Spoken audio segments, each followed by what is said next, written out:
আসসালামু আলাইকুম রহমতুল্লাহ। আমি আছি এখন কৃষকের সোনার খনিতে। খবরের কাগজে প্রতিদিন ধনীদের স্বর্ণের দাম দ্রুত গতিতে বাড়লেও কৃষকের স্বর্ণের দাম তার চেয়ে বেশি গতিতে কমছে। কৃষকের ফলানো প্রতিটি ফসলই হচ্ছে তার কাছে সোনার চেয়েও দামি। এই যে দেখছেন, বিস্তীর্ণ জায়গা জুড়ে ধান চাষ করা হয়েছে। বর্তমান ধানের দামের যেই অবস্থা, তাতে কৃষক তার সেচের, তার সারের এবং যে সমস্ত শ্রমিক দিয়ে সে এই ক্ষেতগুলোকে নিড় দিয়েছিল, এতে করে তার এই ধান লাগানোর পিছনে যেই পরিমাণ খরচ হয়েছে, এবার কৃষক আবার এই ধান মানুষ দিয়ে কাটাবে। এখান থেকে সে ধান সে উঠাবে, শুকাবে এবং বাজারজাত করে বিক্রি করবে। এতে করে কৃষক তার সামান্যতম একটি মজুরিও সে পাবে না। তবু কৃষক এত কষ্ট করে কেন এই কাজগুলো করেন?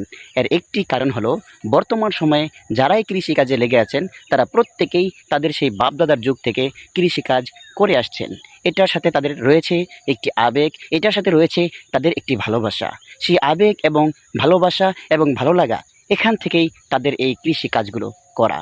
নইলে বর্তমান প্রজন্ম দেখুন, তারা কৃষিকাজের দিকে ঝুঁকছে না।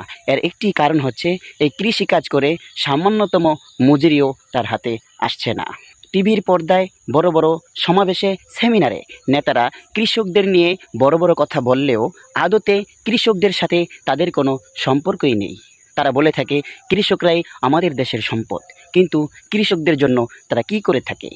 না তারা কৃষকদের সারের দাম কমিয়ে দেয়, না তারা কৃষকদের ফসলের দাম বাড়িয়ে দেয়। কৃষকদের ন্যূনতম উপকারেও তাদের কোনো কথা কাজে আসছে না।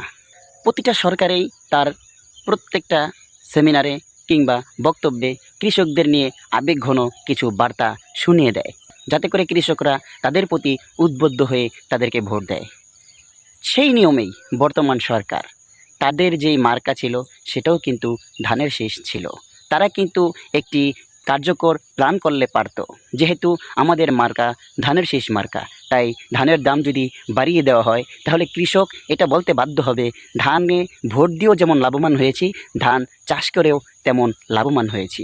কিন্তু বর্তমান সরকারের যেই অবস্থা, যেই প্ল্যান, এখন কৃষক এই ধান লাগানোর পরে ধান যখন বাজারজাত করবে, বিক্রি করবে, তখন সে বলবে ধানে ভোট দিয়েও যেমন ঠকেছি, ধান চাষ করে বিক্রি করেও তার চেয়ে বেশি ঠকেছি।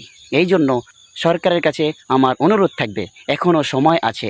কৃষক এখনও পর্যন্ত সম্পূর্ণভাবে ধান তার ঘরে তোলেনি। তো কৃষক ঘরে ধান তোলার আগেই আপনারা কৃষকের ন্যায্য অধিকার ফিরিয়ে দিবেন বলে আশা করছি।